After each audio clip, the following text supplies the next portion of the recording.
Hello, hello, hello, and welcome back to my channel. Thank you for joining me today. Welcome to the Wrapped in Scraps family. And I thought I would do some cook with me videos, but today is going to be a little bit different because I'm not really cooking. I'm throwing it all in this crock pot, okay? So we're making chicken tostadas in the crock pot, and it is so delicious. This is one of the favorite recipes that I bring to gatherings. There's about 4 or 5 things that I'll bring to different gatherings in the family or with friends. That's kind of a staple, and this is one of them. It stretches, tastes delicious, and all you need to go with it is some tortilla chips and some cheese, and it is absolutely amazing. So sit down, sit back, relax, and I'm gonna show you how I throw this nice recipe together. All right, come with me. So here is all the ingredients that we're going to be using for this dish. This is everything, okay?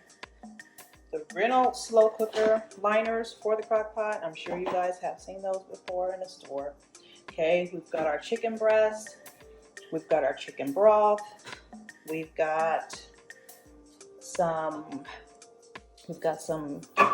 corn, diced tomatoes, kidney beans, black beans, some chili powder, some cumin, garlic salt and or powder, whichever, and salt, okay? And of course, tortilla chips, okay?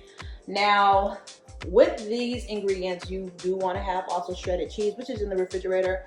It's going in the crock pot, so that means it's not gonna be ready for a while. So I don't need that as of yet. Okay, so let's get cooking. Let's get cooking. So now that we have identified what we're going to be using,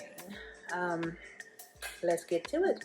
Okay, so the first thing we're gonna do is get our crock pot turned on, and we're going to put on the Reynolds liner. Now, I've never used one of these before, but the whole purpose of this dinner for me tonight was to make something that I didn't have to do a whole bunch of cleaning. Okay, I don't want to do a whole bunch of cleaning. This is supposed to be easy cleanup so that you can just line your crock pot, and once you're all done, you can just throw it away. And we got it. All right. So I'm gonna just take a quick little crock pot here. This is a Hamilton Beach. I have 2 of them. I think these ones Hamilton Beach too, but it's a different color from my remembrance. White. And it's missing a knob, so it's actually bigger than this, I feel. But being that it's missing a knob, then I share this one with you guys. All right, so there's a certain order. This has to go all of our beans to the pot first. Beans, the corn, and then on top of that, tomatoes, okay? After we do that, we'll add our seasoning, and then we'll add the chicken broth last. All right, so let's get to it. Okay, so we've got our crock pot, we put our liner on. Now we're gonna start adding all of our different beans in there. Okay, no particular order, just open them up and throw them in there. I need to get a, what do you call that? I need to get a motorized can opener because this is not okay. This is not okay, y'all. I need a motorized can opener. Okay. Those are our black beans. Next up. And I do have this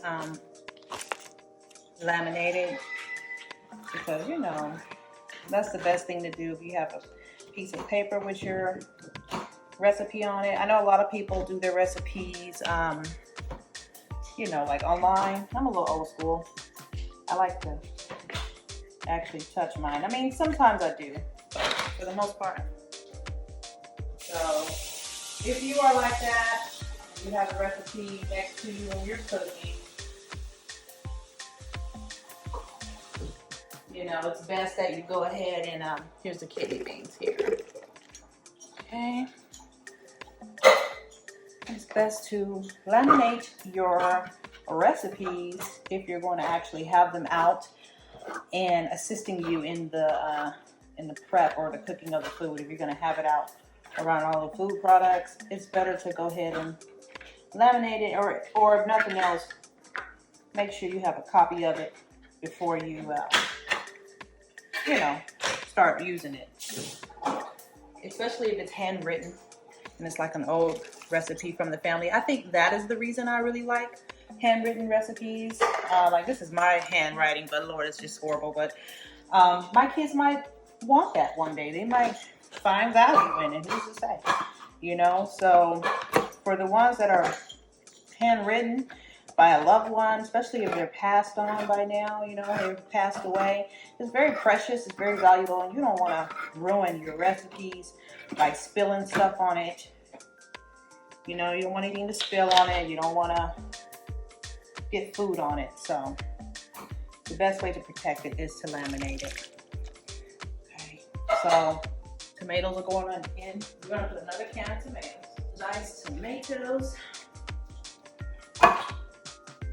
And these tomatoes have a little bit of stuff in it, like some basil. You know, I was okay with that, as long as it doesn't mess with the flavors of the meal.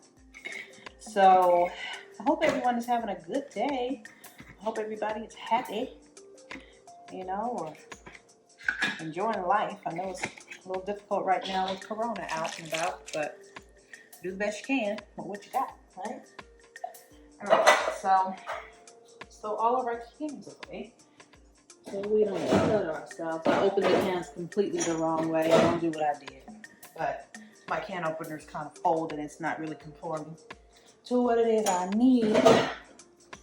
All right, so we've got all of our stuff in there. All right, we've got tomatoes, black beans, kidney beans, corn. We're just gonna give it a good mix. Be careful not to tear the bag. Okay. Let's mix it all up real good. So that's all of our stuff in there. We're not done. We're not done. Now our seasonings. Okay. These, the cumin, the garlic, and the chili, you're supposed to add to taste. So it's a preference how you want to do it. I find I do like the garlic, and you'll change it as time goes on. I noticed that as it cooks and after, you know, you taste and go, you'll add whatever you feel or see fit to add. I would say about a half a tablespoon of each. Sorry, kids. I really do like cumin, so you might see me get a little bit. So here we're adding the cumin, the chili powder. We're going to add some salt. Okay. Some garlic powder. You see how everything's going into one pot? This is the wonderful part about this meal. It's all in one pot, y'all. You don't need to grab skillets and grills and all that good stuff. All right, so let's see, what are we down to? Add chicken, then chicken broth. All right, so now we're about to add our chicken. Got some chicken breast fillets. Let's add it right on top. You want to sit it directly on top, okay? And just like that. What they're gonna do is they're gonna break down once you add the chicken broth. So don't feel like you know, like, oh man, it's just sitting on top, there's no liquid. No, it's gonna break down. It's going to break it down. But I will add a little garlic seasoning on top of the chicken. All right. And now the chicken broth.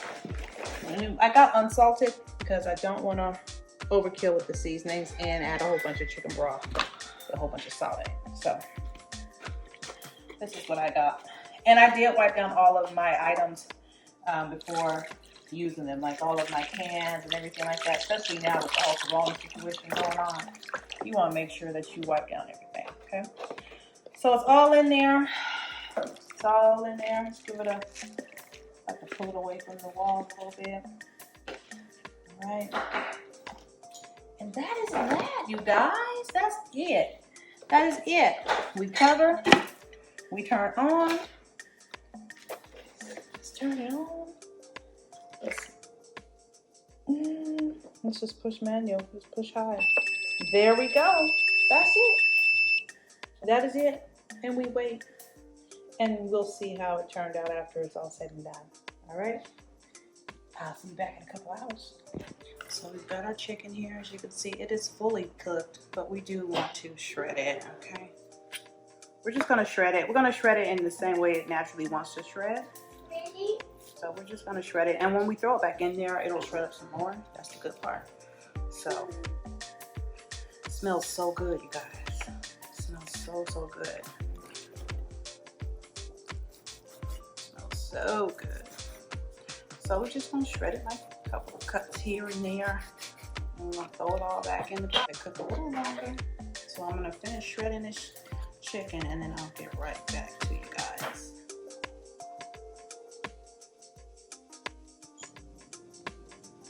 So you get the juice on there and you follow it up with some cheese. Okay, and if you wanted to, you can put some sour cream and chives. I'm not doing that tonight, but there you go, right there. That's it. That's all you gotta do. And it is so good. And you just eat it like you would some nachos. It's so good. So you eat it like you would some nachos. And it is so good. It is good. That is good. I'm happy with that. Throughout the time that it was cooking, you know, I continually went in and tasted to make sure that it had the right amount of cumin, chili powder, blase, blase. That is good, you guys. That is good. And it's really good. All right. So now I done ate some, so now I have to.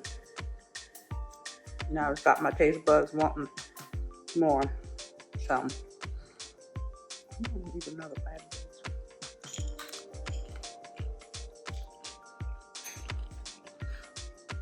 I don't even need sour cream. It's so good. Anyhow, hope you guys enjoy our quick meal. I call it a quick meal because it doesn't take much to prepare it, as you saw. I'm gonna play the video in real time so you can see that. But it's a crock pot dish, so you know, you just put it all in there and push a button and walk away. And come back later, shred up the meat, throw it back in there, taste it to make sure the seasoning's good, and walk away again. Come back an hour later, and honey, you got yourself a meal. Okay, don't forget your cheese and your chips and your sour cream and chives if you want to add those things. Okay, and so this is the best part about the cleanup. Here's the bag here. You just take it off and look, it's still clean. You might need to just wipe it to get the moisture off from the water. So I hope you guys enjoyed the video. Hope you try the recipe. If you do, you know what I'm gonna say.